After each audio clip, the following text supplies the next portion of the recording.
Good morning. Humans have been solving problems since the dawn of time. Now, those early problems were all probably related to survival and were constant.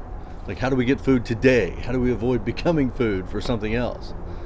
But yesterday's problems have changed only in that our lives may or may not be constantly at stake. One case in particular that does put lots of lives at risk is with wildfires. We've had wildfires, of course, as long as we've had history, but we've also evolved and consolidated so that now a lot of people live in a lot of places that are prone to wildfires. Now, that isn't itself a problem for everybody. I mean, it'd be just way too easy to dismiss this as irresponsible decision making about where you want to live. But we need to focus on the fire.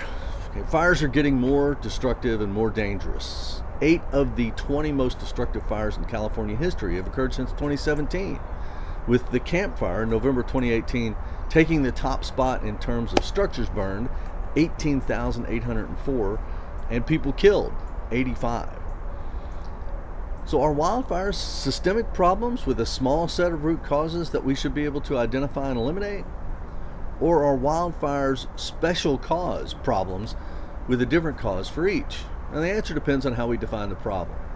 Generally speaking, many wildfires begin with some kind of failure. The Camp Fire started when a 100-year-old Pacific Gas and Electric transformer failed. But if we replaced all the electric transformers with new and safer ones, would that put an end to the wildfires? Probably not. Recently, wildfires have become a political topic. It's further dividing our country. One side says wildfires are the result of poor forest management policies and therefore the fuels have overgrown. The other views wildfires as a result of climate change and how man has contributed to that. Now, if we stick to those poles, we'll never have an impact on either. But if we realize that both are true and we attack these major challenges as the root causes, then we can design countermeasures that are going to have a lasting impact, provided we have the will to see them through. Both climate change and forest management are huge problems that we can't solve until we start to break them down.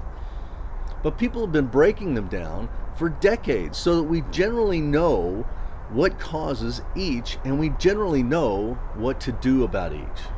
Sadly, we don't seem willing to pay the cost to correct either of these problems, if in fact they can be corrected. Have a great day and I'll see you tomorrow.